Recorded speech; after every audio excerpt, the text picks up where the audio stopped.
Welcome to Python Basics Tutorial Part 5, Python Classes. A class is a blueprint for creating objects. Object contains properties and methods. Class is created using the keyword class. Init is a built-in method which assigns memory values to object whenever it is created. Init is called automatically when a new object is created in the class. Self parameter is reference to current instance of the class. It is used to access variables which belongs to current class. You can name this variable anything you want, but it has to be the first parameter of the function in the class.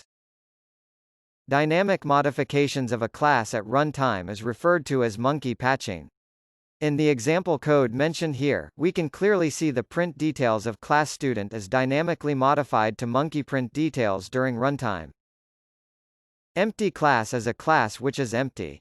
It is created using pass keyword. Pass keyword doesn't do anything. It's like null statement. However, you can create objects of an empty class. Thank you. Please proceed to Python Basics Tutorial Part 6, Python File Handling.